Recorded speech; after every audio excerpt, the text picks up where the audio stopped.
Assalamualaikum warahmatullahi wabarakatuh. Good morning, good afternoon, good evening. Hello everyone, Bapak and Ibu. Welcome to Kelas Kreatif International Teaching Conference. And this is the third International Teaching Conference held by Komunitas Kelas Kreatif Indonesia. Before we start, I would like to remind you to write down your name and also the city. So name_city, so that we know from what city you are. Today, we are going to have 3 presenters from different countries. We have Una Kim, and I would like to use the Indonesian address system. Yes, so I'm going to use Ibu and Bapak. So I would like to greet Ibu Una Kim. Ibu Una, are you there? Yes. Ibu Una? Okay, yeah, Bu Una is here. Okay, Bu Una is doctoral student in applied linguistics in Georgetown University, USA.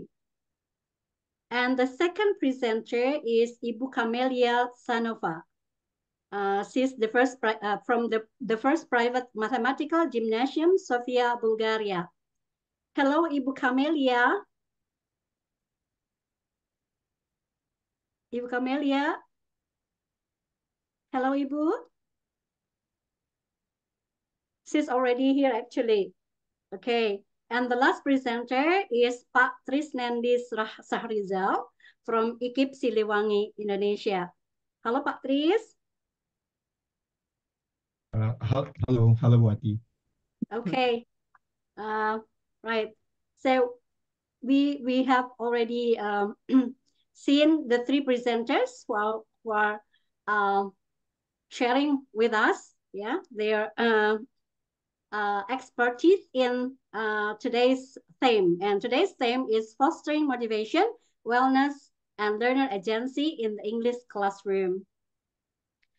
Well, Ibu and Bapak, today the agenda is, after greeting, yeah, we are going to have introduction of Kelas Kreatif, yeah, from Pak Dadan, and then after that, the presenter will present in 25 minutes, starting from Ibu Una, and then Ibu Camelia, and the last is Pak Trisnandri. Each will present in 25 minutes, followed by question and answer, yeah, a live question and answer. Okay, and after that, we are going to have a door prize session, yeah, and after that, a group photo and closing. So that's our agenda for this evening. So I would like to invite Pak Dadan to introduce Komunitas Kelas Kreatif Indonesia. Pak Dadan? Thank you, Bu Ati. Good evening, Ibu and Bapak, all over Indonesia. And thankfully, we have also participants from Brunei, Darussalam, and Argentina. I'm not sure whether they're already here or not, but I think this is the true international webinar or the true international conference when we have the presenters from various countries, including the audience. So, Bapak and Ibu, good evening. And then delighted to meet you into 2024. And then this is our third conference, as mentioned by Ibu Ati Herawati, and I'm Dadan from Kelas Kreatif Indonesia. Please allow me to introduce the community. And I will share screen.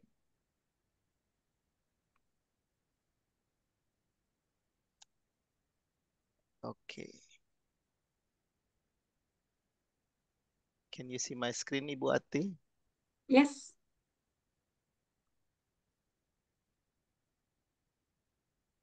Yes, we can see it, Pak Dadan.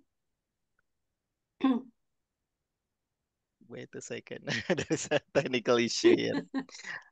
Okay. Internet connection, right? Yeah, internet connection. I think Saturday evening, many people use Netflix. Probably the network is used for watching the movie. So, Ibu Bapak, welcome to Class Creative International Teaching Conference 3, Fostering Motivation, Wellness, Learner Agency in the English Classroom. So, it's a very interesting topic to discuss. And then we have three key points that will be addressed by our presenters today. So, this is our community, Komunitas Pendidik Kelas Kreatif Indonesia under Yayasan Kelas Kreatif Indonesia. So, Komunitas Pendidik Kelas Kreatif Indonesia is personal learning community or personal learning network. Established in 2008 with the name Education Development Project and then changed into Kelas Kreatif in 2018 and then officially becoming Komunitas Pendidik Kelas Kreatif Indonesia in 2020. So, Komunitas Pendidik Kelas Kreatif Indonesia is part of Yayasan Kelas Kreatif Indonesia. The community comprises members such as teachers, lecturers, and tutors with over 6,000 educators currently participating. One of the core visions of this community is to provide an informal, collaboration-based professional development platform for educators to share, discuss, learn, and grow together. The expectation is that individuals involved will become lifelong learners, reflecting on their teaching practices and conducting research on creativity, innovative, and interactive learning theories, strategies, and methods, implementing them in the classroom. The ultimate goal is to create an inspiring learning environment. Okay, so this is the committee, sorry. So this is the main committee of Kelas Kreatif Indonesia Foundation. We have 26 outstanding distinguished educators all over Indonesia who help us organizing the events. And then the learning partners are not only from Indonesia, I believe. I mean, like we have from Aceh to Papua, but also we have some educators who are currently living in other countries. I believe we have one or two in UK, and then Uni also part of Kelas Creative Learning Partners who is living in US right now. And I think we have also some other learning partners from other countries. So what do we do in PLC or PLN? Basically, the main idea is collaboration. So we share ideas, resources, and learning materials with other educators. If you check our Instagram, if you check our Facebook and look at the posters and look at the presenters, most of them are learning partners of Kelas Kreatif Indonesia. So we are not only becoming the passive participants, but also becoming the active participants. So if you check the Google form in the registration, I usually ask the question, will you happy to lead the session in Kelas Kreatif Indonesia? And in certain points, if the topic that you propose is suitable with our the need of our learning partners, I will contact you and to lead the session in Kelas Kreatif Indonesia. So the Kelas Kreatif events, I think we just finished the Books in the Box, Literasi untuk Negeri. So that's the second one, and we plan the third one, hopefully in other places. The basic idea of Books in the Box is like we creating a fun, interactive literacy with the national school students in certain areas in Indonesia. And then don't forget on Monday, we have the second Kelas Kreatif Edu Talks with 3 learning partners in Kelas Kreatif. We have Pak Novel, Bu Beni, and Pak Solihin. You don't have to register. If you're already in the WhatsApp group, we will share the Zoom link in the WhatsApp group. And this is the exciting one. So we will provide 2 books, one for each winner, The Power of Now and How to Win Friends and Influence People. We will announce at the end probably, Ibu Ati, and we will announce not in the Zoom, but we will announce in the WhatsApp group who is the lucky one to get the books. Okay, everyone, enjoy our learning together with Camelia, Pak Trisnendri, and Une. Thank you. Thank you very much, Pak Dadan, for introducing Komunitas Kelas Kreatif Indonesia. Now, Bapak and Ibu, without further ado, I would like to welcome Ibu Une Kim to present her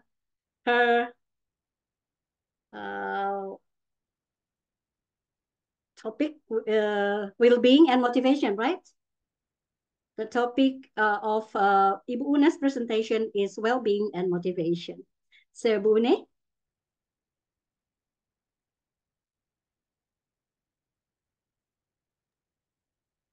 Okay, let me share my screen first.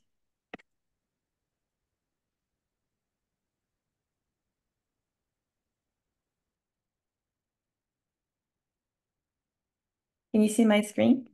Yes. Okay. Yeah. Good evening, my fellow teachers in Indonesia. It has been almost 6 months since I moved to the US from Indonesia, but I miss Indonesia every day. Let me introduce myself real quick, and not the part you already know. I have three beautiful multilingual daughters who grew up in Indonesia. We're the home of a multilingual family, Korean, English, and Indonesian. I love Indonesian food. I spent the last 11 years in a beautiful city called Bandung, which is my second home. I love teaching. I've been teaching for a decade, and supporting language educator is now my passion. The idea of taking a PhD program was born out of my classroom while exploring my students' willingness to communicate in Bandung Independent School. Why do some students speak up and some don't? What factors can you help and cannot really help as an educator? Today, I want to share what I learned about students' willingness to communicate and discuss how our well-being as educators and students' well-being will impact their motivation and willingness to communicate. I put the title in a very broad way because like well-being and motivation, because our well-being and our students' well-being and our motivation and our students' motivation are very closely connected. Okay, so before we delve in, please take some time to think to yourself, what is the most difficult part of teaching English or a language regarding students' motivation? If you would like to share your ideas, you can share in the chat. What is the most difficult part of teaching English or language regarding motivation? Because I know many of your English teachers, I don't know, different languages, right? Indonesian teachers, Sundanese teachers. So yeah, vocabulary, right? Vocabulary can be a hard part. Listening sections, they don't really involve in the classroom. Yes, shyness, malu, grammar, speaking, confidence, vocabulary, students' vocabulary, structure. Yeah, crazy grammar. I know, it's crazy. Lack of motivation, confidence. Speaking is the hard part, yes. No motivation. Okay, cultural aspects. Motivation itself is really hard, right? Self-esteem. Wow, there's so many different factors actually. Very interesting. Yeah. Yeah, that's very true. They don't really feel that they need English. High anxiety. Yeah. Takut salah. So like it's being afraid to get wrong, right? If you want to say something. That's very true. Yeah. Today I think it's really amazing that all the ideas you're sharing, that all they're all really connected to the talk today. So we'll discuss what willingness to communicate is, and we'll understand how willingness to communicate is affected by many factors. And we can explore possible ways to support students' well-being by establishing our own well-being. Okay, so kok diam saja. Why? Yeah, some of you already shared how they're not motivated. They're not really speaking. Why? So now think of a student in your class who never really wants to speak up. You always have that kind of student in your class, right? Right? So why do you think that student doesn't not want to engage in your classroom? Maybe similar reasons with the reasons that you already shared. Yeah. Lack of vocabulary. Again, takut salah. being afraid to making mistakes. No idea about the topic. No confidence. Yeah. Maybe the class itself is boring. No. Yes, that's kind of true.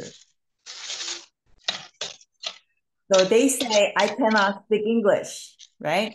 I think that's very common for Koreans too. I cannot speak English. That's the first sentence they actually say. Oh, you can actually speak English by saying that sentence, right? Many, many good reasons. It's a foreign language. It's not really necessary. You can live without it, right? So maybe not enough vocabulary. Yeah, anxiety. That's a big reason. Not interested. They're not really interested in the topic. Some kids, some students really, how do you say, hate English. They bunchi, yeah. Mereka bunchi. They have this strong feeling of hate, negative feeling. And maybe they're not feeling well. Yeah. Okay, so let's talk about this concept. Cannot pronounce words correctly. Oh, that's very interesting. Yeah, don't know how to pronounce words because it's very confusing. Indonesian and English, they both use alphabets, right? Some are similar, some are very different. So it's kind of hard. It can be a big challenge for students. Right. What is willingness to communicate then? So this concept of willingness to communicate was born in the field of first language communication literature with McCurskey and Richmond, 1991. And it was initially viewed as more of a personality trait. Right? So like, oh, dia pemalu. So like she's shy, so she doesn't want to speak up. She's very extroverted. Oh, she wants to speak up all the time. It was more like it was viewed more like a personality trait. In 1998, McIntyre et al., they redefined it with a more dynamic perspective in the field of foreign language acquisition. The different view, right? McIntyre characterized willingness to communicate as a volitional, so freely chosen process. It's my choice to speak up or not, right? With the potential to rise and fall rapidly as the situation changes. So you might want to say something and then rapidly, if something say, or your friends say, oh, go, you cannot really speak, and then you just don't want to do it, right? So it just changes. Much research has been done exploring the learner internal characteristics like personality and learner external characteristics like peers, their social environment, classroom environment, their student-teacher relationship, right? Do you think it is important to understand this concept as language teachers? You think it's important? Yes? No? Thumbs up? Yes? Why? I think as teachers, by understanding the idea of willingness to communicate, we can comprehend what factors affect students' willingness to communicate in the classroom and maximize their willingness to communicate in the given context. Wiley, 2019, discusses by creating an optimal social and emotional context, it becomes possible to elevate the willingness to communicate of all learners. Well, that sounds very ambitious, right? Okay, so McIntyre et al. Developed this pyramid to explain what factors are influencing a person's willingness to communicate. You can see at the top here, this L2 use, second language use, right? And then right above it, that layer 2 is willingness to communicate. So this model emphasizes that the decision to be willing or not willing is constructed continuously on a per second basis. Think about it. I'm very willing to communicate now because I'm the speaker, right? But I don't know if something interrupts my talk now, I might not want to speak. If some of you say, "Oh, your talk is not interesting at all," if you give me that comment, I might not want to do this at all, right? So as you can see, the lower three layers are more about what influences communication, and the top three layers show what influences the immediate situation-specific willingness to communicate decisions at a given moment. So you can see like here, desire to communicate with a specific person, not to everyone. Some students might not want to talk to everyone, or they want to present in front of everyone, but they want to speak to you as a teacher, or they want to speak to their best friend, something like that, right? Instead of going over each element in detail, consider the process language learners use when they decide to say a word or sentence with you. A recent meta-analysis identified 3 variables that have been studied most often as predictors of willingness to communicate. Can you guess? Anxiety, right? And their perceived language competence. So it's not the objective or TOEFL score or how high score yours is in your class. It's about perceive what they think about their English ability. For example, I speak fluently now, but if I like sit next to an amazing speaker who's a native speaker, I might not want to really speak up, right? Sometimes if you feel like, oh, I think I speak better English than that person, I might like speak up. But then if I'm next to somebody like, oh, that person speaks really well, I don't want to speak up, right? So it really changes, depends on like various kinds of factors. And the last one is about motivation. So identifying such each as having a consistent, significant relationship with willingness to communicate. 1, anxiety, perceived language competence, and motivation. So after looking at the pyramid of willingness to communicate, what connections do you see between teachers and students' well-being and our willingness to communicate? Are you willing to communicate with others after a long day of work and feeling sick? Maybe depends. Maybe you have to. So let's discuss this idea. What is well-being, right? Let's discuss well-being and how it connects to students' willingness to communicate. There are many definitions of well-being. What are they? How do you define well-being? What comes to your mind when you hear the word well-being? Healthy food? 아름다움. Yeah, that is very important for my well-being. Yeah, well-being. You can share on the chat. I opened the chat window right there and I'm looking at it. So you can share your ideas. Being comfortable, mental health is very important. Peaceful mind. Yeah, like you're calm. Happy family, good emotion. Happy heart, positive attitude. Yeah, being comfortable. Do you feel like you can have a perfect family that you feel like always happy? I don't think that's possible in my family with 3 kids. Lack of vocabulary. Healthy inside and outside. Oh, I like that. Healthy inside and outside. Body and soul. Okay. Being happy. Yeah. Mental health. Okay. Balanced life. I like that. Yeah, people always talk about work-life balance these days, right? So many researchers in second language acquisition are interested in students and teachers' well-being. Teachers' well-being these days is a very big topic. Those who are influenced by positive psychology, like Sarah Mercer, McIntyre, often use Martin Seligman's 2011 definition of well-being. And the model to measure the level of well-being. So Seligman defines well-being as a combination of cognitive happiness, your life satisfaction, hedonic happiness, your feeling, and eudaimonia is about your meaning.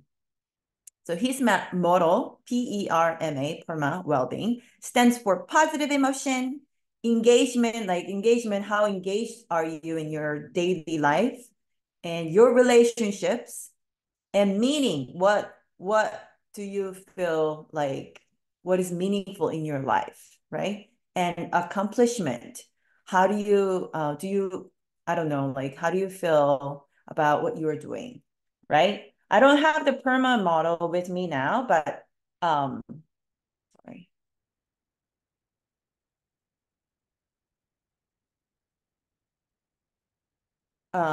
But how would I evaluate my well-being now? Back in Indonesia, I felt my well-being level was pretty good. I was very engaged in all the activities happening, connected to many networks and communities, had a strong sense of meaning in life, and felt I was very doing well with what I was doing. I felt pretty positive about myself and my surroundings. How about now, after moving to the US? I feel like I'm starting from zero. I came here because I sensed a strong call in my life to support students and teachers, which is about meaning. However, sometimes I don't feel like I'm really good at what I'm doing, like PhD studies, and I don't have many communities yet. So do you see my point? Your well-being will be jeopardized depending on your situation, and you can diagnose and brainstorm what causes problems to your well-being and how you can overcome them. Let's revisit my question about a student being quiet. What differences do you see now? What connections can you make this student's willingness to communicate with his, her, or your well-being? What can we do as educators? For those of you who have been on an airplane, in case of an oxygen emergency, what happens on the airplane with your child? What do you do as a parent? Yeah, generally, oxygen mask will drop down, right? Ensure you secure your own mask first before assisting your child. Why?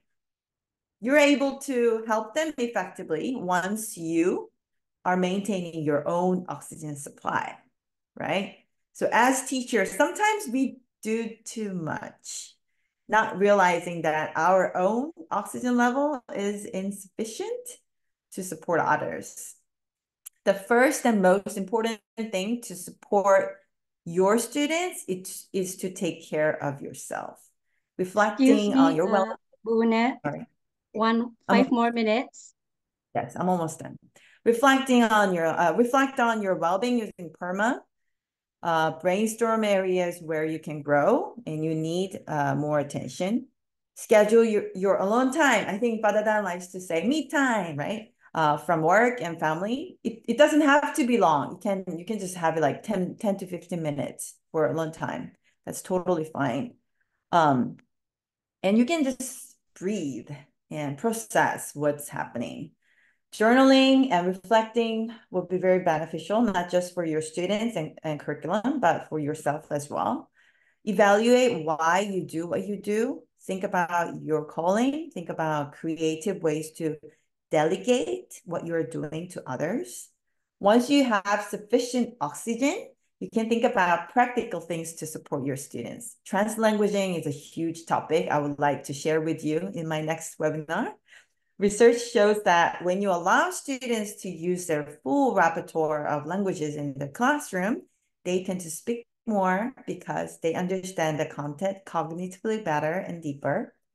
Building a positive relationship with your students, making them feel comfortable being around you, and putting them in a group where they feel more comfortable can be crucial to lower their anxiety.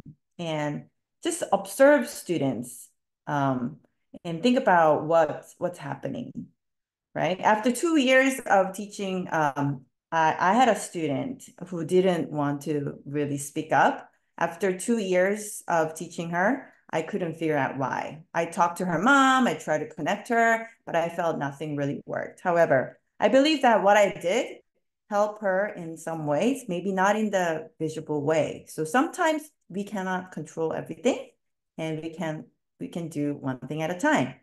So thank you so much for participating, and it was my honor to be with you today. Terima kasih banyak. Hatur nuhun.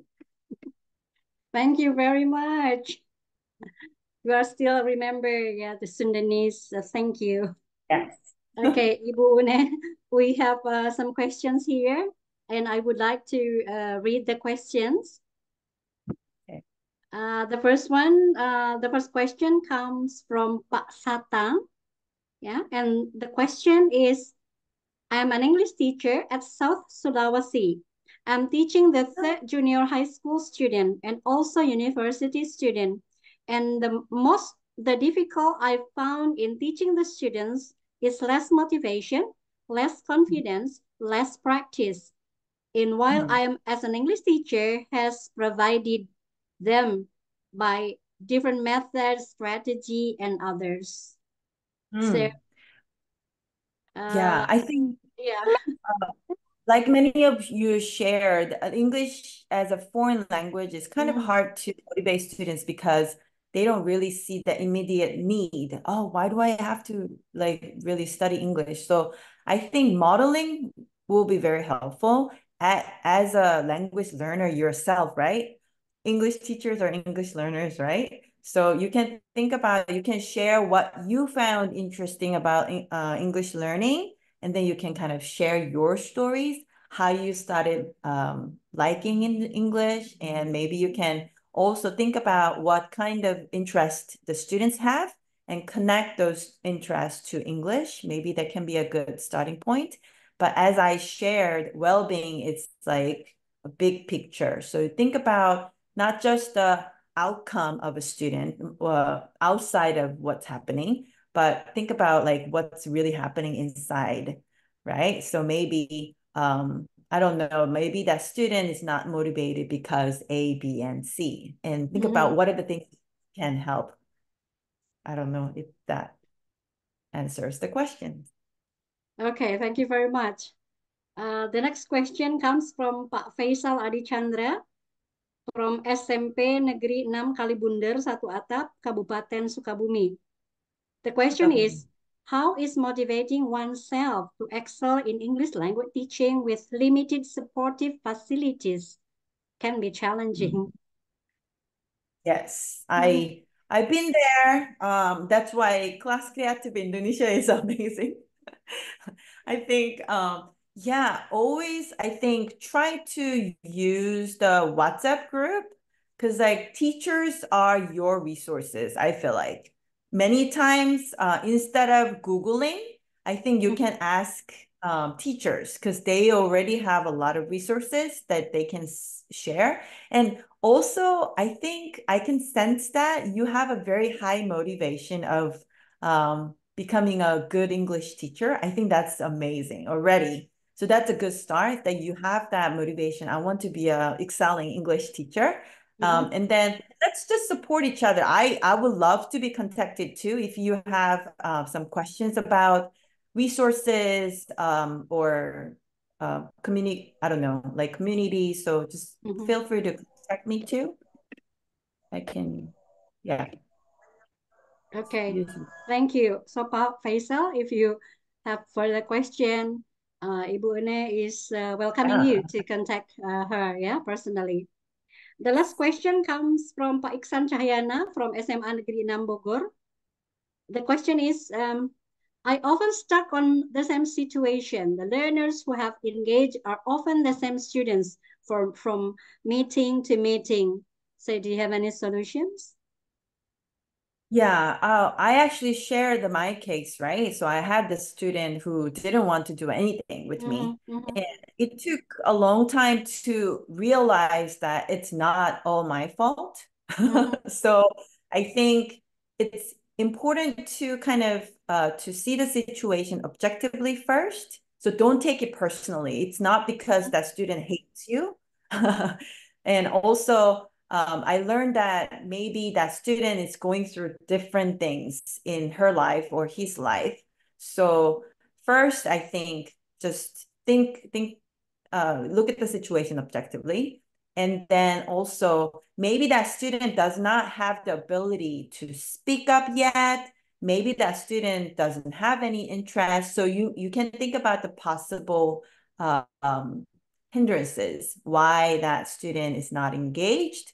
And also, I think I highly recommend to spend some time checking in with the student before or after class so that you get to know more about the student and you can maybe build some empathy for the student before kind of thinking, oh, how come that student is just not engaged, right? So I think I really highly recommend to build some rapport with the student so that, yeah. Okay, thank you very much, Ibu Une. So something that I underlined from your presentation is just like the analogy of being the passenger, the flight passenger, yeah? How can we help others if we are not healthy ourselves? So be healthy first so that you can make other people healthy. You can make your students healthy. So that's very amazing. Sometimes I am, as a teacher, I just help others, but I'm not thinking of my own well-being. So thank you very much for reminding me. So Bapak Ibu, would you like to give too much to the students? Yeah. Yeah. Okay. So Bapak Ibu, let's give applause to Ibu Une because Ibu Une will leave. She has something to do after this. Thank you so much, Ibu Une. All right, Terima Bapak kasih, Ibu. Miss. Sama-sama. Now we will move to the next presenter, Ibu Camelia Sanova. Ibu Camelia will present the topic of fostering learner agency in English classroom. So, Yeah. Ibu Camelia. Hello. Hello. Nice to see you. Okay. Yeah. So maybe you can present my presentation. Okay, thank you. So today I'm going to talk about fostering learner agency in the English classroom. My name is Camelia Tsanova. I'm a teacher from Bulgaria in Europe, and it's a great honor to participate in this webinar. Okay, thank you. So I think my presentation is set to change automatically if you only press play to change slides. Can we do that? Okay, thank you. That's the table of contents. I'm going to introduce myself first, then I'm going to briefly muse on what learner agency in the classroom really is for me. I'm going to present you with the results of my research and draw some conclusions based on that. So let's begin. As I said, my name is Camelia Tsanova, and I have been a teacher of English language and literature for more than 15 years. I'm also head of school's English department, coordinator and counselor, also an alumni of the study of the U.S. Institute for Secondary Educators from 2022. So that's enough about me, and a few words about my country. Bulgaria is a country in Eastern Europe, which is mostly famous for its yogurt and some individual celebrities like the football player Hristos Stoichkov or the fictional character from Harry Potter known as Viktor Krum. Apart from that, our country may be famous for some excellent results our students show in scientific competitions around the world, such as maths or physics. But in terms of learning a foreign language, we still have a long way to go.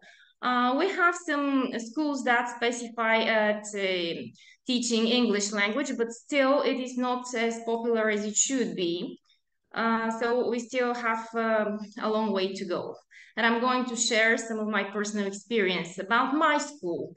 I have been a teacher of English language and literature in a high school called First Private Mathematical Gymnasium that is located in the center of Bulgaria's capital city, Sofia. My students are mostly high achievers, and many of whom are gifted children. So they are accepted at the school after sitting several exams, one of which is English. So for some teachers, that might be an advantage. However, from personal experience, I can tell that teaching high achievers might be as challenging as teaching underachievers for the mere fact that they presume they already know everything. I have to begin with the fact that these people can be really difficult to teach. What is learner agency in the classroom? When we talk of learner agency, as educators, we immediately assume that this is an activity into the scope of the student-centered teaching approaches, when students are supposed to be in charge of their own learning. At least most educational decrees and orders in my country say the students are given this sense of agency. Well, first, we're going to see what it looks like on paper, and then I will make my transition to my English classroom to compare practice with theory. So to have learner agency in the classroom at school in general, we need several basic factors. We need the environment where the students are provided with choices to make. We need willingness to choose for themselves or the motivation to be active. And last but not least, we need the power to be active and to do something that really matters, the power to make a difference, as I call it. In theory, most schools, at least in the part of the world where I teach, are relatively well equipped, and the facilities are present, the teachers are there. So let's say we have the environment, the equipment, and the curriculum. What happens next? The vast majority of Bulgarian high school students, especially juniors and seniors, lack motivation to study to the point when they barely go to school. I would define that as a problem with the mindset. For social reasons mostly. Naturally, unwillingness to make a choice is excused with the inability to make a difference. In other words, when the evaluation is external, students and people in general who cannot meet the evaluation criteria tend to blame the criteria, the evaluators and the system, but never themselves. This, in my opinion, is another example of the inability to make choices, since making choices means taking responsibility for their consequences. What can we do to change that?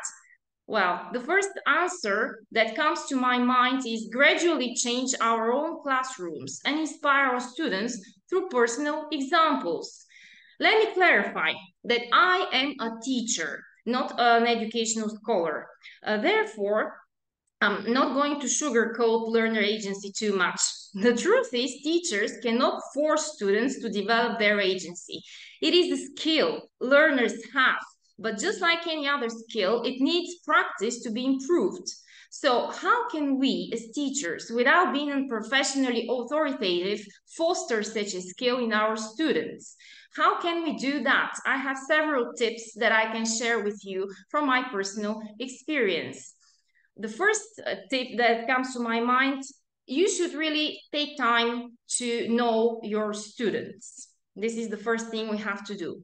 In my country, many teachers still think that at high school, it is only fair to encourage the result. But the truth is that this famous meme that you're seeing right now is still valid for all ages. And everyone learns in a different way, with a different speed and different results. Before I started this presentation, I did an anonymous research amongst my students where many of them say the greatest support a teacher can provide them with is keeping their test scores private. Even though here the grade is considered to be the primary motivator for studying, the first thing a teacher should know is that gaining the student's trust is more important. Knowing when a student puts effort into a task means knowing the student well. We should all take the time as teachers to get to know our students first, even if it means falling behind schedule for a while. Once you have learned what their interests are, it is easier. It is easier to teach them, it is easier to understand them, and it is easier to assign tasks that they are engaged with. For instance, again, if you know what their interests are, you can make those tasks more challenging and more engaging.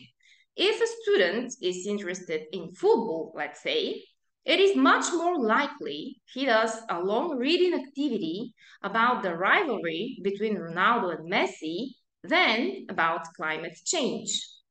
Or if the student is interested in maths or other science, maybe we should take this as the basis for our activities in the English classroom. Therefore, we can use their interests as sources for inspiration and as practice for English, because the information for everything could be found in English. That could motivate them quite nicely.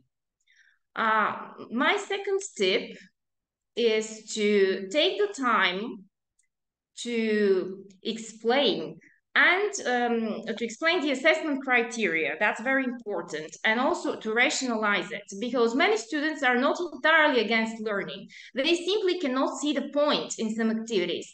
It will save you a lot of trouble if you make sure that everyone understands why they're being taught this material and how exactly they're going to be evaluated for each assessment they have. My students say being familiar with the assessment criteria is important for them, and I have noticed that many of them get familiarized with it before we start learning, and I put an extra effort into familiarizing them with it. Therefore, that means that they develop the ability and the critical thinking of evaluating themselves and also evaluating their peers. For example, I have put some photos of my own lessons here. I have assigned tasks for delivering a speech in English, where each student assesses the speaker individually, marking an assessment sheet. Then they discuss their assessment within their group, and afterwards they hand it in to the teacher. Thus, the students assess the speaker, but the teacher assesses the student's assessment so that everyone tries to be objective and follow the rules. My third tip for you is to encourage students to accept each other and work in teams. In my country, teamwork is still a very challenging task because most of us have been raised and educated into a system that encourages individual success. Moreover, students see their peers as their competitors, which in some cases can be a positive stimulus, but mostly contributes to peer pressure. It is very important for us as teachers to build a classroom culture of teamwork, even if we have to use the competitive mode first. However, doing that is not easy, especially when we have to work with teenagers. Their personal relationship can be quite complicated. So we can start by giving them relatively easy tasks, such as group discussions of several topics that help them get to know each other. Gradually, we can begin assigning more challenging tasks such as analyzing readings or writing text together. Before we start assigning huge group projects for homework, we have to have developed that culture of working in teams. Otherwise, the results will not be satisfactory because only one or two students will do the whole project and the rest will simply take the credit. The fourth tip that I have is to develop the sense of belonging. Once students feel accepted for who they are, they start to want to contribute. I think it is a good practice to ask each student what has been their greatest achievement for the week, let's say every Friday, so as to congratulate them. Also, by asking them what they have learned, you may explain why mistakes help us learn and encourage them to share some small mistakes they learned from. You may also share some of your own experiences. Showing a little vulnerability will not belittle you as a teacher, just the opposite. Students will see you as a human being. Last but not least, students should be engaged in voluntary activities at school and taken to school trips or theater performances so they can bond better. There are some youth programs that can help you do that, such as the Duke of Edinburgh's International Award, which you also have in Indonesia. And if you're interested into that, I'll get to it later. The fifth tip is be respectful but strict, because most students learn from teachers they like, but they do not like teachers who are pushovers. So another hard task is to find the right balance between being demanding and being authoritative. Establishing a good classroom environment and management is a must to begin with. Once you have managed to do that, you need consistency. The students need to know the rules, but also they need stability. So if someone has broken a rule or not handed in an assignment, they have to know there are consequences. Now I'm going to share with you the research I made to illustrate my personal experience with learner agency in the classroom. I created a questionnaire for my students. There are 20 questions that I have united around the three major factors of establishing learner agency in the classroom, namely environment, willingness, and ability. 53 students between the ages of 16 to 18 answered the questions anonymously. They were informed that I would use their answers to illustrate my observations in front of you for the purposes of this webinar. In terms of school environment, here, I assume we are happy with the school facilities we currently have, as I stated earlier, so my focus is the emotional aspect of the school environment. The first thing is building a good rapport. Almost 50% of the students that I asked answered that they want to come to school because they have friends here. More than 80% say that they have never witnessed bullying at school. Almost 1/3 of the students would ask their class teacher for help in case they face problems at school. More than 75% of students clearly state that they are happy at school. The second part of the school environment, the stress factor. Almost half of the students say they feel stressed around tests and exams. Almost 2/3 of the students define grades and exams as the major source of stress in their life at school. More than half of the students cope with stress through sports or dance activities after school. In terms of motivation, more than 80% of the students think it is important for them to be familiar with the evaluation criteria for their performance. Almost 90% admit that they will put extra effort if they know that they are being evaluated. Also, more than 85% of my students find themselves quite capable of evaluating themselves and their peers. 34% of the students admit the great motivates them to study harder, but another 30% say that it is the teacher who motivates them to perform better and achieve better results. As far as the power to make a choice is concerned, many of my students believe that the teacher has the authority to determine the extent of their capability to actually achieve something meaningful. Therefore, the teacher is the key factor for the last component of establishing a learner agency in the classroom. More than 30%, even 35% of my students think that the best support a teacher can provide them with is organizing more events like school trips, camps, visits to the theater, where they could learn and have fun together stress-free. Also, the majority of students agree that the teacher is the one who determines the stress level of the subject they teach.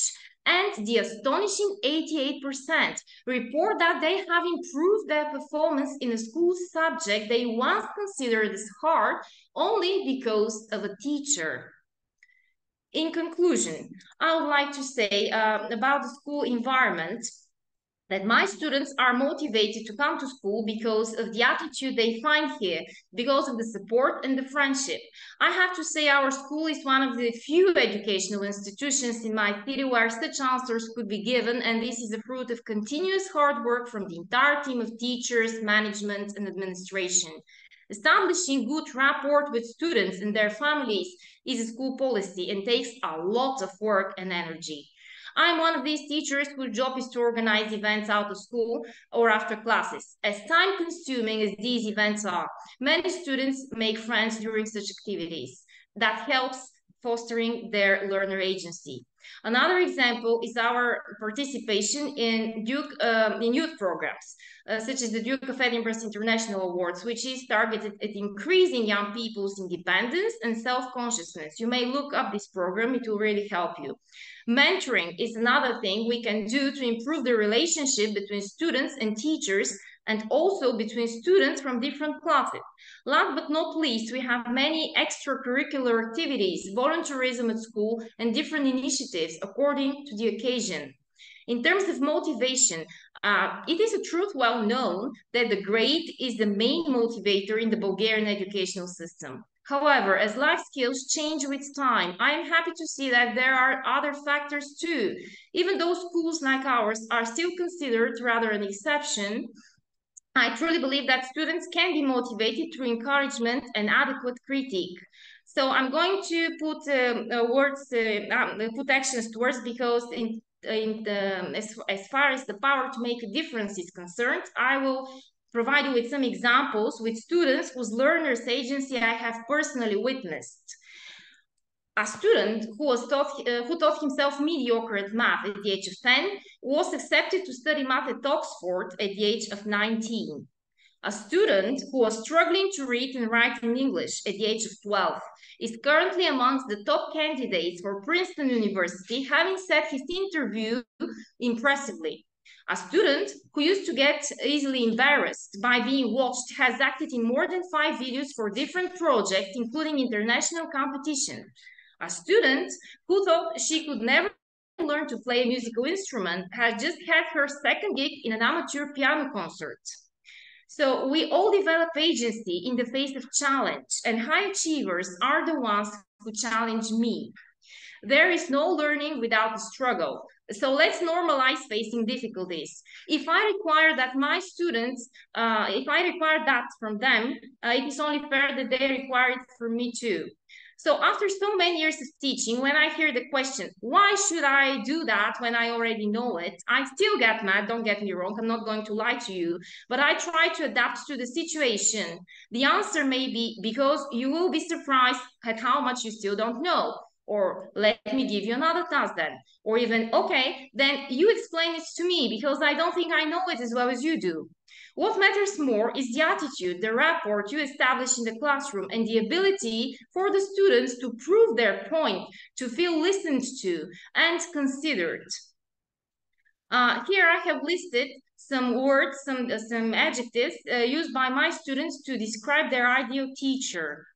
As we see, they look up to us as role models. We are the ones who sets the mood. If we are happy and active, so will they be. So why not listen before we complain? If we try to be motivated and to stay active, so will be our students. I'm really happy to share these thoughts with you, and I would be really happy to answer your questions if you have any. Here are my contacts if you want to contact me. Also, I provide you a link to a lesson that you may watch on YouTube. And I have put some extra resources you may use, and they might be helpful for you. Thank you for your attention again. Thank you very much, Ibu Camelia. Thank you for sharing the result of the research. There are some questions already, but for this time, we will go directly to Pak Tris. And after the presentation given by Pak Tris, we will go to the question and answer. Okay. Thank you. Right. Yeah. Okay. The last presenter is Amel presenter, the one and only Pak Trisnandi. All right. So, Bapak Ibu, please welcome Pak Trisnandi. Well, thank you very much, Ibu Ati, or I'm usually call her Bunda Ati. So another thank you for having me, and thank you, Camelia, for a very amazing and very interesting topic that we discussed this night. And hello, Bapak Ibu semua. I hope that everyone here in the very good conditions. I'm so glad to have time and opportunity to meet all the teachers. And I'm very, very excited to take a look on what I can contribute to this conference. Well, allow me to share my screen before I proceed to my presentations. But before I continue, quick check, is my audio fine? Yes. Okay, good. Thank you very much. All right, so let me try to start my presentations very quickly.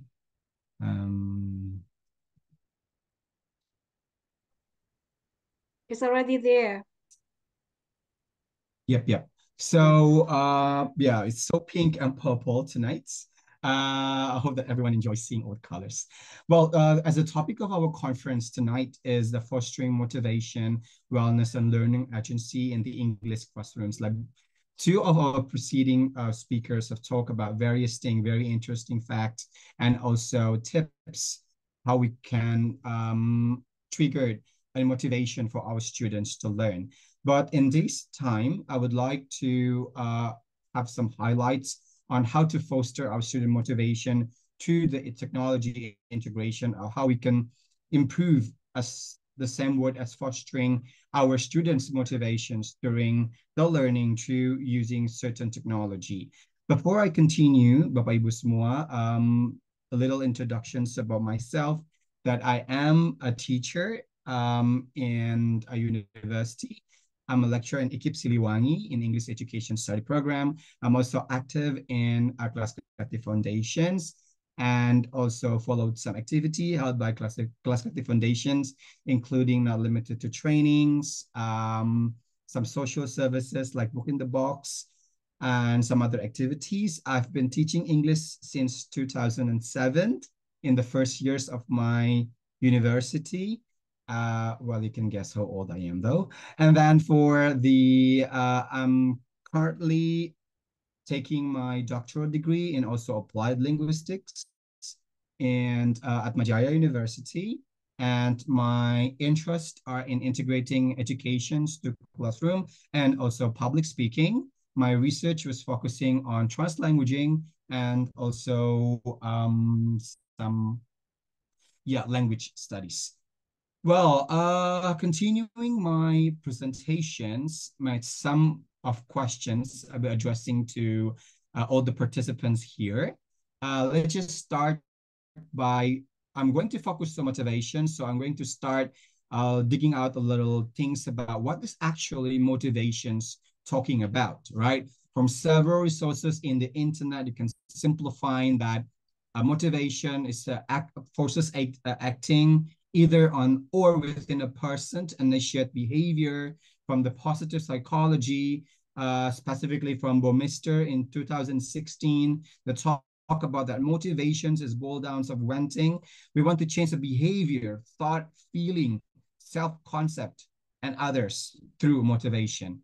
And from the Oxford reference, we also talking that motivation is a huge thing, which is related to purpose, desire, need, goals, preference, perception, attitudes, recognition, achievements, and some other words that are commonly used to represent individual needs. To more conceptualized definition, Skinner talked about that motivation in school learning involve arousing, resisting, sustaining, and directing desirable behavior. So this definition from Skinner, I think, is really obvious that in school, we need, as a teacher, we need to somehow trigger our students to reach particular behavior. Well, the other definition coming from Woodworth mentions that, mentioned that motivation is a state of individual which disposes him to a certain behavior or seeking goals, right? So these all definitions highlight several points. First, when we're talking about motivations, we're talking about our students' achieved behavior. What kind of behavior that we want them to achieve and what kind of goal that we want them to achieve. But the next question is, do we as a teacher have been facilitate them to reach the goals, right? We as a teacher are always oblige them to push them to reach a particular goals, but the question is, are we put a clear path on achieving those goals? Are we real the psychological needs and then they eventually have motivations to learn and to achieve the goal that we want to set in the very first place? So before we continue to more complex things, I think it's bad things to start in the late nights. So let's just trying to, let me ask you several questions that I want to share, all right? First, Bapak Ibu, in your opinion, what is the indicators of highly motivated learners? Please share like only in 1 or 2 words in the chat box, right? So please don't give me a full paragraph or sentence. All right, so just like 1 or 2 words that will be interesting to discuss tonight. Right, what, in your opinion, is the indicator of highly motivated learners? Let me trying to see some chats here. Okay, enthusiasms always answer the question of a teacher. curiosity, willingness, bonding, okay, high engagement, focus, cheers, very interesting, interactive, get involved, very interesting. Yeah, good point, very good. If you take a look to your answer, it means that both of us already aware, all of us here already aware that motivation is not only in the spectrum of pedagogical achievement, but also sustainability and psychological achievement, right? So these two elements should be integrated well so then our students can be smile when you come to the classrooms, right? That they enjoy waiting for you. They are engaged to all the process that you explain. And they got a lot of curiosity in their mind during the process of explanations. Okay? So that is something that you've been told us on the chat box. Okay? So several things I've been gathered from several sources says that highly motivated students are, oh, excuse me, this is a little laggy on my laptop. Okay, good. So highly motivated students are apik, right? Maybe this is also similar to some Sundanese word, right? Or Indonesian word, apik, or Javanese word, right? Apik tenan, you know? So yeah, we're trying to see how this APAC, right, become our indicator to see whether our students are highly motivated or not in our learning processes. Right, first, APIC. It's start with active participation. So our students were very active, involved in our activity. They ask us questions. They answer our questions. So their soul, their mind, the physics are there in our classrooms. Okay. And the second is the positive attitudes. They are smiling in the classrooms. They are cheerful. Okay. And then there are initiative. They build particular initiation in the classrooms, okay? And they also show an interest. And of course, they show a curiosity. They see that, oh, I think I really want to know it more. Well, it's so interesting to do that, right? So, and of course, to achieve this APIC or APIC, that requires a high motivated teacher, right? So now a question's back again. In your opinion, what is the indicator of highly motivated teacher or a highly motivated educator? Can you please share me on the chat box? What is, in your opinion, the indicator of highly motivated teacher?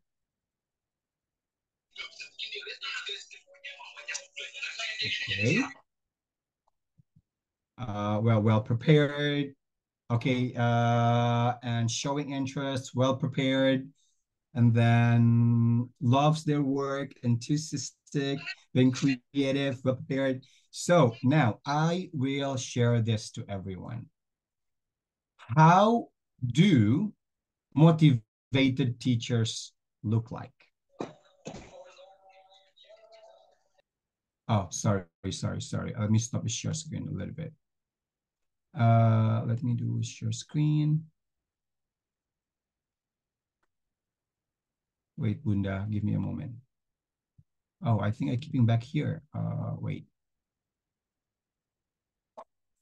Let me stop the sharing first. Sorry for the very issue. Okay, so now let's go back again to the question. What is the very, what is it? Give me a moment, Bunda. There's some issue on my screen. Sorry, things happen. That's okay. Okay, so yeah, I'm using my laptop since 12 o'clock this noon. I haven't turned this off. So I think the device is getting hot and hot and hot. So I'm really sorry. Oh, my bad. Stop share. I think I'm sharing a lot of things. Okay, so yeah, let me do it again. I'm really, really sorry for the issue. Wait.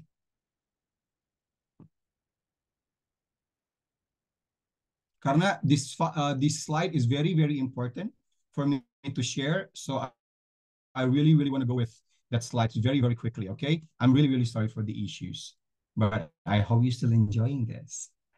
Waiting for me. That's not so joyful, right? All right, so give me some time. Yep, I will come back to my slide now. Oh my God, that's so bad thing, sorry.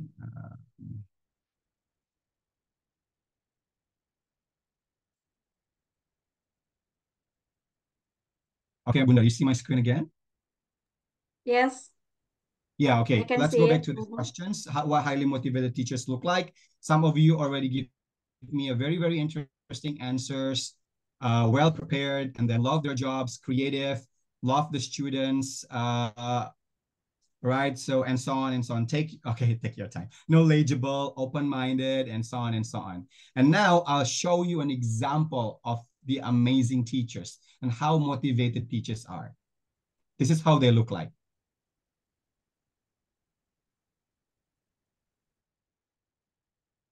This is how they look like. People here in the Zooms tonight from 7 to 9, spending their time joining us together are highly motivated teachers. They're eager to spend your time. You want to spend your time late at the nights, start early in the morning to just listen various topics to talk about are the characteristic of an amazing and highly motivated teachers. So Bapak Ibu, you should be proud of yourself because you are a highly motivated teachers. Right, so now let's talking about the other things, okay? Now let's talking a little bit about this. What kind of activities did you use to get your student excited to learn, right? Can you share one more opinion, please? Okay, so what kind of activities that you usually do to make your student enjoy? Okay, doing games, playing games. Oh, role playing is interesting, right? Games, role playing games, do some quizzes or things. Very interesting. Educative games. Oh, singing a song. I loved it, but I'm a bad singer. Right. So using word wall, oh, very specific. Doing ice breaking, very interesting, Bapak Ibu. Yes, all those kind of words are really, really able to motivate our students in learning. Now let's take a look to something else. All right, so this is some activities that some expert believes may develop our students' motivations. They all believe that through these activities, our students enjoy taking part in our classrooms. Now let's moving on to one by one explanations on this, okay? Hopefully it will not take so long on this, okay? So first thing first, we need to do what we call this a hands-on experiment. So not only let them to listen to us talking on and on and on, let's just give them an opportunity to directly move themselves in the classrooms, okay? So let them do something, okay? Taking pictures, talking about pictures, moving from one table to another, using bus stop activities, and using some other media or tools to make them move and directly use their physical activities, okay? And then next is please do real world applications, okay? Sometimes we ask them to play their imagination too much, so then we forgot that in reality, they need this. As an example, in descriptive text class, for example, we tend to allow them to explain about their celebrity, their artists, their favorite actors. Do we ask them to explain about their dad, their mother, their uncle, people surrounding them? So I think those things are even more needed for them for in their daily life, right? So we need to integrate what is exactly in their world and put it in their class, okay? And then this is a very curriculum merdeka, right? So choices of assignment, differentiated instruction. We need to allow them, if you want to teach them about descriptive, they can describe that by recording an audio. Or if they enjoy putting on the screen, you can ask them to record a video and then let them post it in TikTok, for example. Or if they enjoy writing, they can just allow them to write. right? Because remember that the goals is being able make them to produce a descriptive, all right? No matter what no matter what the form later at the end, okay? And then later allow them to show them on, right? So put them on the screen, let them talk, let them practice directly. And of course, some positive feedbacks and short affirmative is needed. Oh, that's amazing, kids. Oh, that's good. Oh, I loved it. Bapak Ibu, remember, when you want to give a positive affirmation, it's not only coming from your mouth by saying, oh, that's good. Oh, that's very good. No, we also need to move everything we have. Wow, that's very interesting. That's a good job. That positive affirmation boosts their motivations. Next, multimodality is also goes with Curriculum Merdeka stuff, right? Do some pictures, showing them pictures, videos, play musics. That's very interesting for them. Okay? And of course, peer collaborations. No matter how good you are, how friendly you are as a teacher, your students must be even more enjoyable to work with their peers because they like in the same age, they know what is hard currently in the time. So there's going to be enjoy doing with a partner, right? And this is the things that I would like to highlight tonight is integrating some technological way. Why technology then very good option to help our students improve their motivations in learning. Before I continue, please don't complain to me this. Don't complain to me that, sir, my school is as a limited internet connection. Sir, my students are not having a phone. Sir, my students is blah, blah, blah, and so on and so on. Bapak Ibu, doesn't work. This is only in terms of, how could I say, in the terms of dialogue, right? In reality, in fact, motivated teachers, what I'm talking about is, are able to find the solutions on this. If our students are not being able to access the technology, I believe you can. That's why you're here now, right? So then use that in the classrooms for our students. Stop complaining, start seeing the reality what we have. Why? Because in technology, it's not about what we have, Bapak Ibu. It's about what we can do. This is something that we need to highlight. Second things, new technology is always becoming every month, every years. There's always new technology for teaching.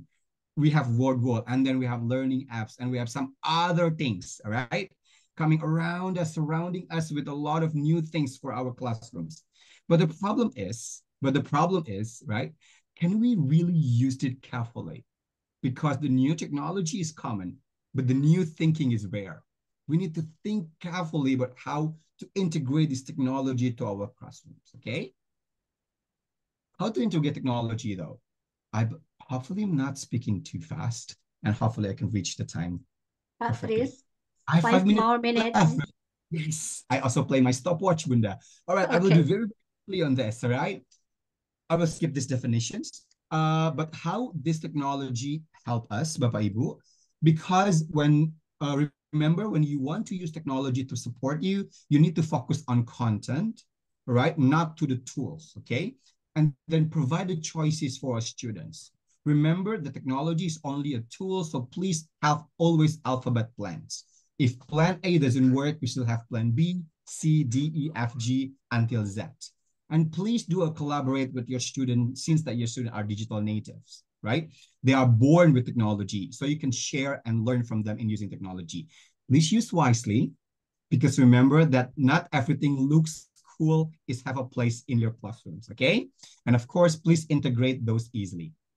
This is some things that I may share a little bit, some alternative. If you want to open the class, you can use this wheel of name activity. You can play ABC names, or you can do a challenge by how do you feel today? What make you happy by using this wheel of name challenge to open your class. And then during the classroom, you can integrate some activities such as Bamboozle, learning apps, and WordWall, and also YouTube. One of them may be my YouTube. So you can go to my YouTube later after this. All right, so yeah, this is some activity you can do during the activity. I believe I'm not really needed to explain to you how to use it. But if it is needed, you know how to reach me. Let's talk about further about this. Okay. So next, and the ending, we also need an evaluation.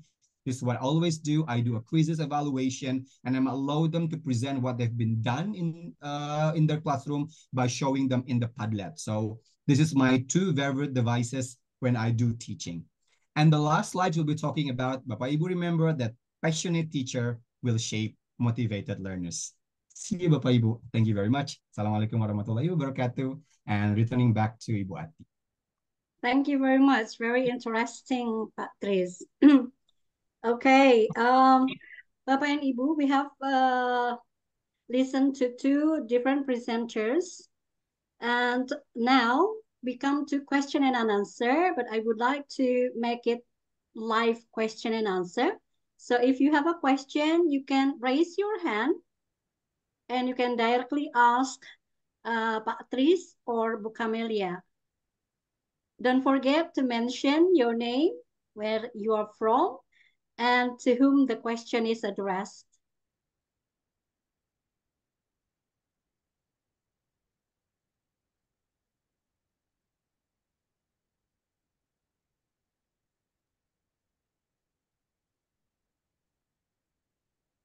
Yes, or you can unmute yourself directly.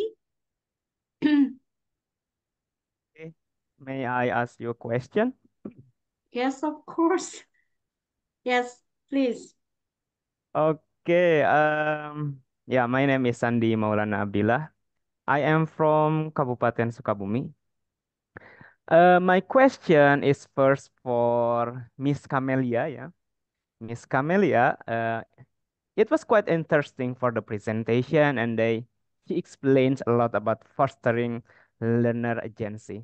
But my question is, when she shared about the tips, the first tip that I still remember, take the time to know your students. It was the first tip that Yes. Miss Camelia shared, right? My question is, what do you usually do, Miss Camelia, for you to know your students?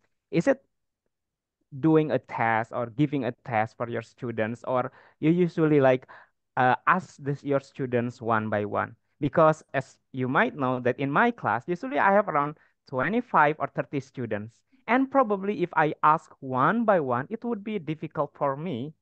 So my question is, in your class, what do you usually do to know your students? That's the first question. And the second question, you explained that sometimes students have different interests, right? And you said that we have to deliver the materials differently. For example, like if someone's loves sport and then you give sport materials, and if someone's love about music, you can give them music. So in your class, do you usually present many various materials for your students, and how do you do it? So I think that's the question for Miss Camelia. And this is for Pak Tris, yeah, Pak Tris. Actually, for Pak Tris, I met you before because I graduated from Siliwangi, Pak Tris. Yeah, I met you before, but yeah, I still remember you. Okay, my question is, Pak Tris, which one do you think is the best for students? Because usually I use in public school, right? And I used to teach in Bandung at EF long ago. But now I teach in public school. Which one do you think is the best for me to teach in class? Is it whether using 100% English or maybe like 50-50 or 37 or 70? Which one do you think is the best? Yeah, I think that's enough for the questions. Thank you. Thank you, Pak Sandi. So you have two questions for Ibu Camelia and one question for Pak Tris. So Ibu Camelia, are you there? Ready? Yes, I'm here. I'm sorry, my video is not working. I don't know why I cannot fix it, but I'm here and ready to answer. Thank you. Okay. Thank you for these questions.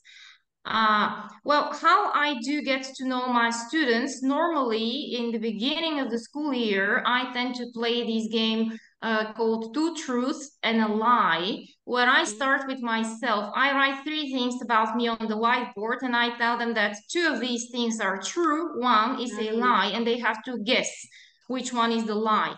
So I try to find some interesting things, like, for example, I have been to the Opera House in Sydney, and they should guess if it's true or not.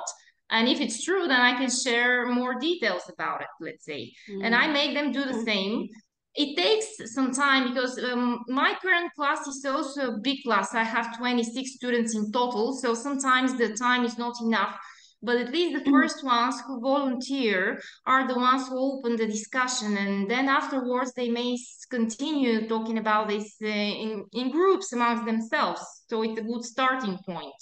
I realize that time is never enough for us as teachers, of course. That's a problem for me too. As for your second question about the materials, I try to adapt as far as possible, of course, because it's not always possible. But if I can, I try to find things that are interesting for the students. Well, once I've gotten to know them, of course. I have the advantage of being able to use books from different publishing houses where they provide us with materials. But I also am a member of many different teaching groups where people exchange materials and experience. So that what helps me a lot. So that's what I do. Thank you. Thank you very much, Ibu Camelia. Okay, now Pak Trisnandri. Yep. How about the use of English? Yeah. Yep. Well, that is very interesting yet highly debated questions. But I will not answer in only specific answer whether is it 100% or 30%. I think I will layering this into 2. First, I will explain that it will be depends on the functions of the communication itself. I mean that what is exactly the purpose of your communication in the classroom in the very first place, okay? So you need to set up the functions first. For example, that I think in this case that I use, for example, 30% Bahasa Indonesia and 70% English. Why you use those? Why you only use 30%? So what is the function of those? So you somehow will be able to plan that later, okay? So and then the second, I think it also depends on the goals of the learning, right? So if the goals of the learning is developing student speaking capacity, of course, you need to speak. I think you need to put some extensive trigger by speak like 100% in English, but it doesn't require that rules happen also to your students. Let the student explore what they have, and then let's just celebrate for what they achieve, right? So yes, you may speak 100% in English, but then you're not forcing them to do that. On my very humble opinions, right? So to answer this, remember the functions of the language that you used. And then the second is remember the goals of the learning that you have. I think that would be my answer. Thank you. Thank you very much for the answer, Pak Tris. All right, so we go to the next question. You can unmute yourself, please. Assalamualaikum. I would like to ask question. Sure, Ibu. Yes, to Ibu Camelia. It's very interesting to hear the explanation about the application of what is it, peer assessment, if I'm not mistaken. Yeah, one of the strategy that Ibu Camelia used to increase participation in speaking. I would like to know further about the steps that you are applying prior to the application of this. And then do you, in my case, I usually find my students, they are reluctant to reveal, I don't know if this is the right word, yeah, to reveal the students' flaws. I mean, when they do the assessment like that. Would you share some tips on how to overcome this one? Thank you. That's the questions.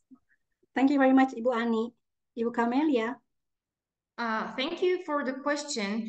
Well, in terms of peer assessment, it doesn't happen easily because at first I have to show them how it's done. So first they have to be able to evaluate themselves when they have the criteria. For example, because I teach high school students with relevantly good level of English, still not perfect, but still relatively good. So they need to know what exactly are the evaluation criteria. For example, I say, okay, so first, we have to stick to the topic. This is the content, whether the speaker sticks to the topic or sidetracks. What is the intonation, the pronunciation? Is it clear enough? Is it not clear enough? And I have made these charts with different grades. For example, you can give the presenter 5 points for content, but 3 points for pronunciation, or maybe even 2 points for vocabulary, because they tend to use the same words. Or the same sentence structures. But again, before they start evaluating each other, before they start this peer assessment, they should know how to evaluate themselves. So they have to go through it themselves once to see how difficult it is. So I am the first one who evaluates them first, or we discuss together where their weaknesses might be. So once they have been through that, I notice that they're not as cruel as they may be with their peers before they have been in their shoes. So that's what I do normally. Thank you. Thank you very much, Ibu Camelia. We still have time, Bapak Ibu.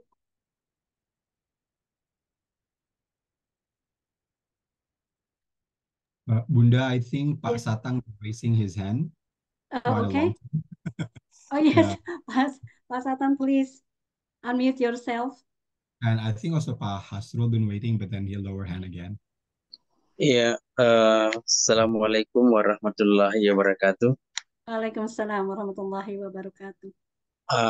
Excuse me, I'm Satang from Indonesia, English teacher from Makassar.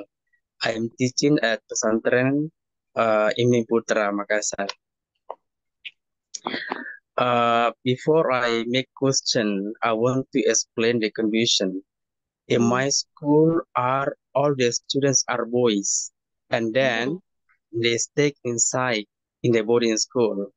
So every day, they just stay in the school area only. They never come back to their home, to their parents. So sometimes the student I find so difficult want to teach them in English because the first one, they do not focus on them to learn English. The other ones no interest to learn English because in the night, in the dormitory, have been told, I call their ustas. Yes. So I will ask Brother Tresna, maybe you can give me some what to say strategy or a step how to engage or encourage students to learn English, because I myself have provide many strategies, but the results still not effective. Either method, game, or other ones. Because why I say that? Sometimes when I get evaluation, the student do not know to answer my question. Just that. You get it, my point, man? Pak Satang, would you like to turn on your camera, please?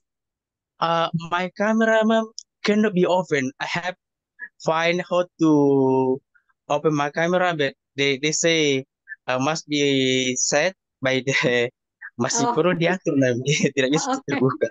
Yeah, there is a problem with your camera. Yes. Okay, Pak Satang, is this question addressed to Pak Tris or Bu Camelia? Pak Tres Nandri. Yes, ma'am. Okay, yeah, Pak Tris, Yeah. Yes. Can directly answer. Thank you. Quite happens sometimes. Yeah, my name is pretty. Some people hard to pronounce that. Right, but that was very interesting questions. Bapak. I love the context of pesantren. Well, to me, on my perspective, actually, pesantren context was a context that's very easy to impose particular language, including Arabic or Sundanese or some other languages. The reason is very simple because they've been there all the time. We can control them, we can manage them, what language they have to use, what I think that's some external elements that will support you to help them learning language.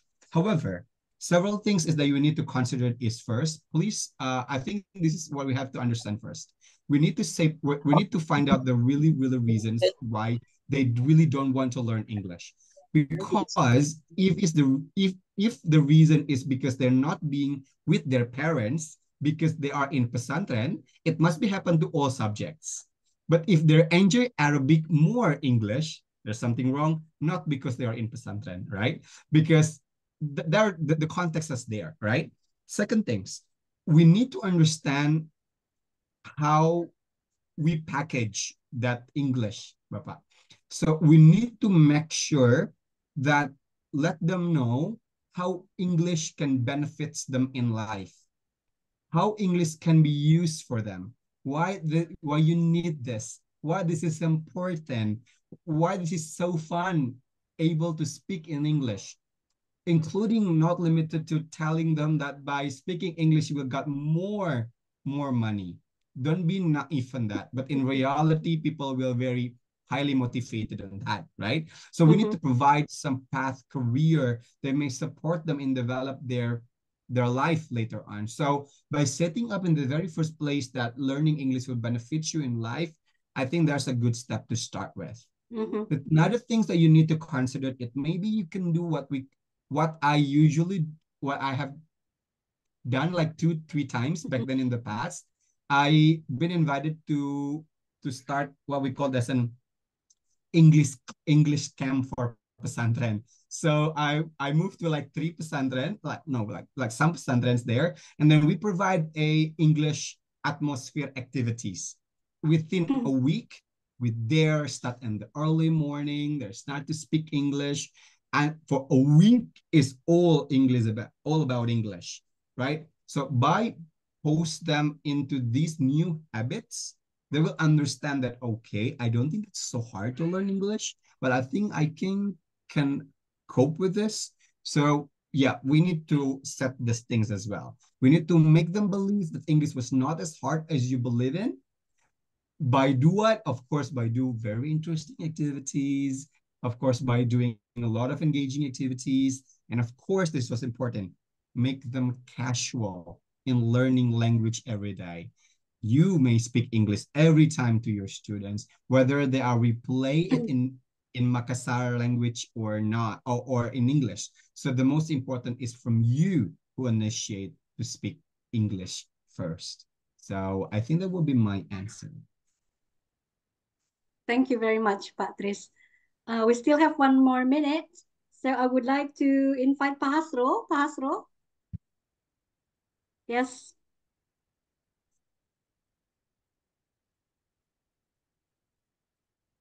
You can unmute yourself, Pak Hasro.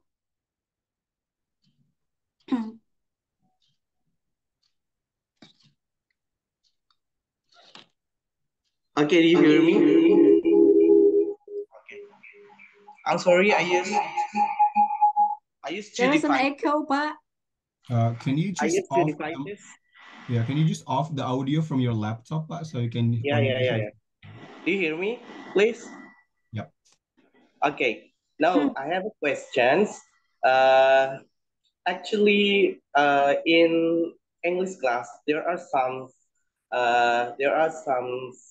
difficulties that I found is because in our class in Indonesia, especially because it is heterogeneous. It means that the capacity of English English capacity of the student is there is a low and then there is a high.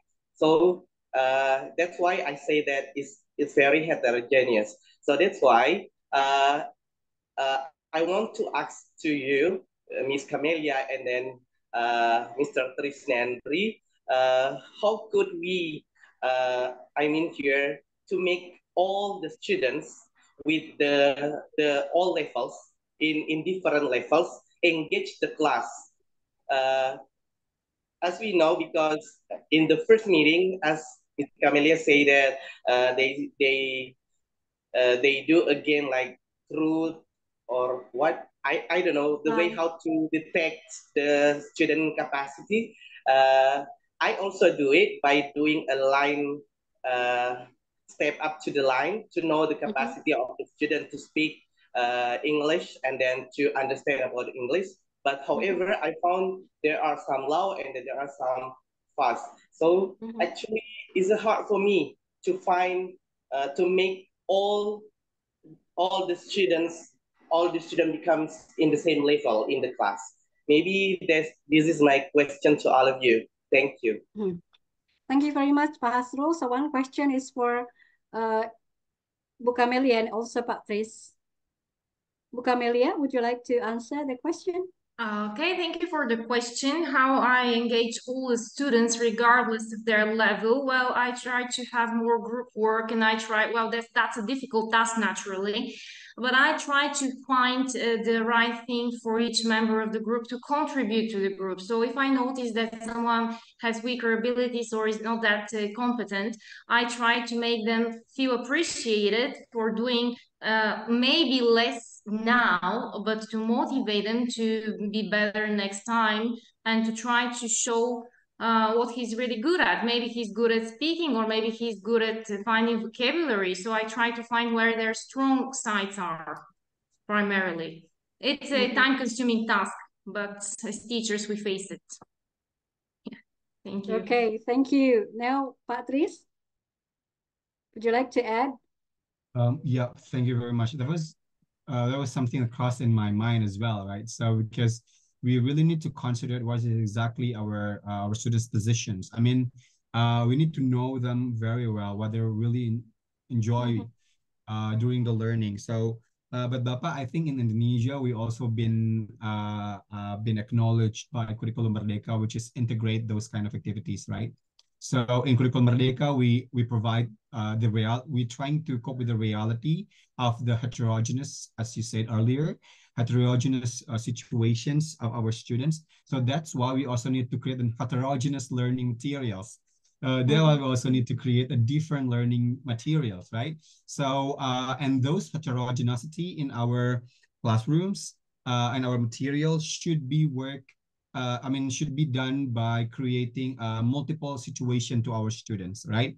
We make them a group based on their learning style. Maybe we also can make them based on their lower and higher level of proficiencies. So they can help another. They can help one to another. They can create positive peer feedbacks. So I think that's also very worth to try. As Camelia said before, it's just challenging to work on that, but I think it's worth to try. And because the above all, what the most important, as I mentioned in my last slide, passionate teacher will shape a motivated learners. So I believe you're one of them that are being very passionate to help your students in learning language. Thank you, Pak. Thank you very much, Bu Camelia and Pak Tris.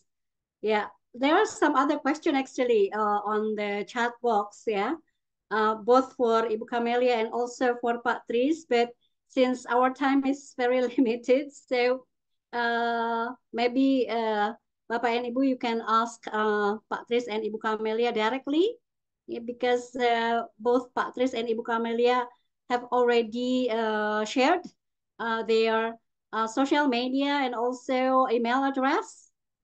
Okay, so I would like to underline what you have presented about helping the students, yeah? So not forcing the students to learn, but facilitating the students to learn by knowing who they are and how they are learning. Yeah, so no learning without struggling, just like what Ibu Camelia said. So it's like a growing pain. If you want to grow, you have to feel the pain, and through the pain, you will grow. Yeah. And about technology, it's teaching without technology. It's okay. So because it's not about the tool, it's about how, as a teacher, you facilitate your students to learn. So, Bapak Ibu, let's give Pak Tris and Ibu Camelia a big applause. So, thank you very much for all the knowledge, experience, research result that share with all of us. Thank you, Ibu Camelia and Pak Tris. Now we go to the, I would like to invite Pak Dadan again for the door prize. Pak Dadan, is there any information about the door prize? Hi, If I Ibu don't Ati. have a door Yeah, prize, so if I don't have a door prize, can I have a window prize, Pak? At least a window.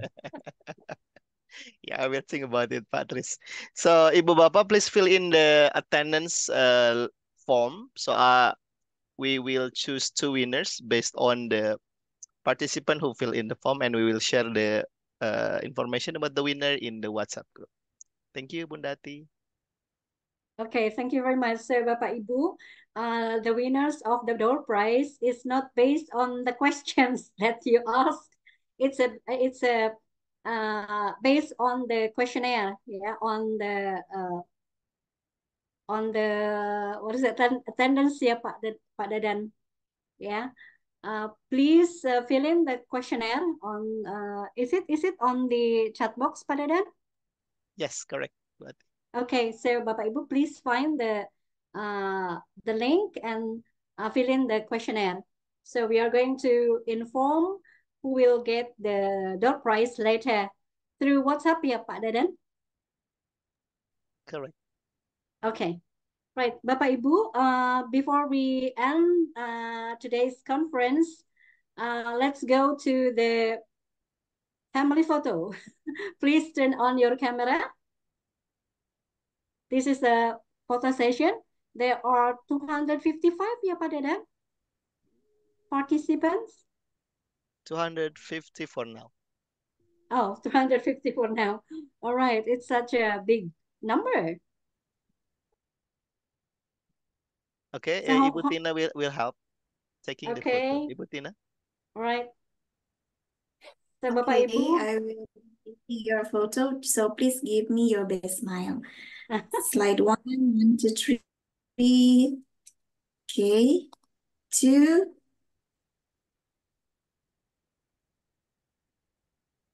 One, two, three. 3. 4.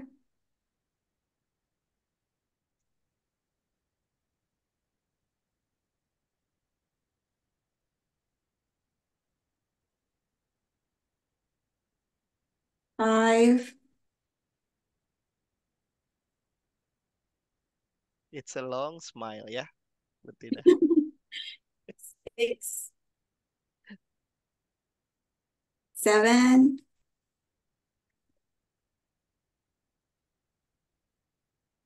8. 9. And the last one. Thank you very much. thank you very much, Ibu Tina. Bapak Ibu, after taking the family photo, this is the end of tonight's International Teaching Conference. See you again in the next International Teaching Conference. Thank you very much. You are very dedicated, Ibu and Bapak Guru.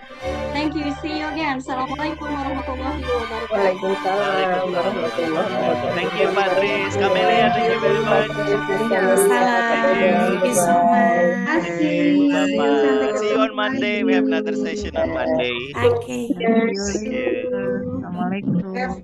Have a nice Thank you, day. Najma. Good evening. Munefa. Bye. Bye. Bye. Bye, Bu Lasma. Bye, Pak Dadan. Bye. Thank you. Bye. Thanks again, Camelia, Bu Ati, Patrice, Ibu Bapak. Thank you very much for coming. See you, Bu Camelia. Thank you, Patrice.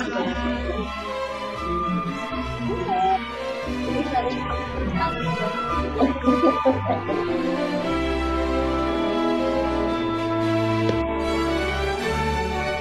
tao pun beto le.